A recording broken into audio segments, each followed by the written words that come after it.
حضرت علی رضی اللہ عنہ حضرت کے چہیتے چچا ابو طالب کے بیٹے تھے اور بچپن سے ہی حضور کے زیر سایہ تربیت پائی تھی۔ بعثت کے بعد جب حضور نے اپنے قبیلہ بنی ہاشم کے سامنے اسلام پیش کیا۔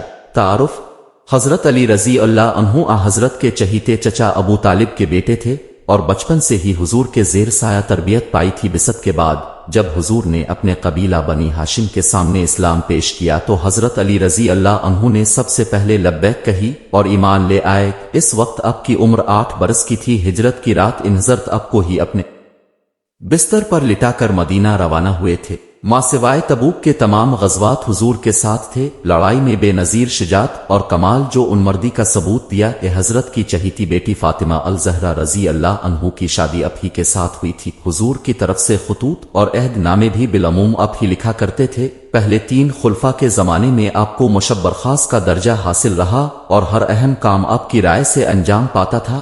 انتخاب: حضرت عثمان رضی اللہ عنہ کی شہادت کے بعد 3 دن تک کوئی جانشین منتخب نہ ہوا۔ ہر طرف باغیوں کا زور تھا اور مدینہ میں عجیب افراتفری مچی ہوئی تھی۔ انتظام بحال کرنے کے لیے ضروری تھا کہ فوری طور پر خلیفہ کا انتخاب کیا جائے، اس لیے انصار و ساجد بزرگوں نے اکٹھے ہو کر حضرت علی رضی اللہ عنہ سے درخواست کی کہ وہ خلافت کا عہدہ قبول کریں۔ آپ نے بار بار انکار کیا لیکن بالا خر مان گئے۔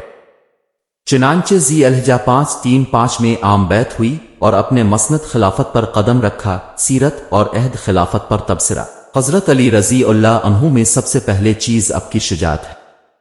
سخت سے سخت مارکوں میں بھی اب ثابت قدم رہے۔ بڑے بڑے جنگوں آپ کے سامنے آنے کی جرأت نہ کرتے تھے۔ اب کی تلوار کی کاٹ ضرب المثل ہو چکی ہے۔ شجاعت کے علاوہ علم و فضل میں بھی کمال حاصل تھا۔ ایک فقیہ کی حیثیت سے آپ کا مرتبہ بہت بلند ہے۔ اب کے خطبات سے کمال کی خوش بیانی اور فصاحت ٹپکتی ہے۔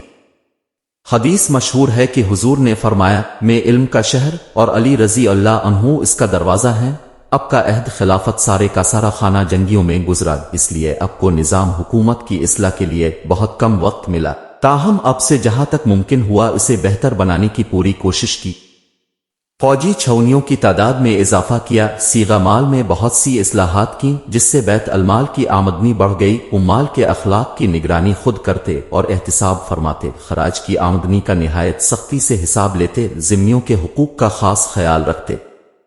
عدل و انصاف قانون فاروق کے عہد سے کسی طرح کم نہ تھا۔ محکمہ پولیس جس کی بنیاد حضرت عمر رضی اللہ عنہ نے رکھی تھی، اس کی تکمیل بھی حضرت علی رضی اللہ عنہ کے زمانے میں ہوئی اور ایک باقاعدہ پولیس کے دستہ کا قیام عمل میں آیا جسے شرطہا کہتے تھے۔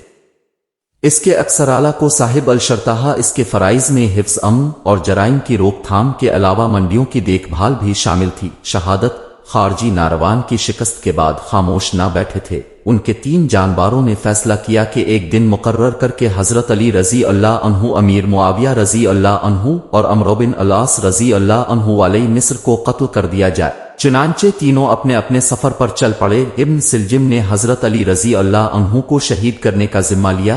تینوں نے تجویز کے مطابق ایک ہی دن فجر کی نماز کے وقت وار کیے۔ امیر معاویہ رضی اللہ عنہ پر وار اچھا پڑا۔ عمرو بن العاص نے اس دن اپنی جگہ کسی اور آدمی کو مسجد میں بھیج دیا تھا، چنانچہ ان کی بجائے وہ آدمی قتل ہو گیا۔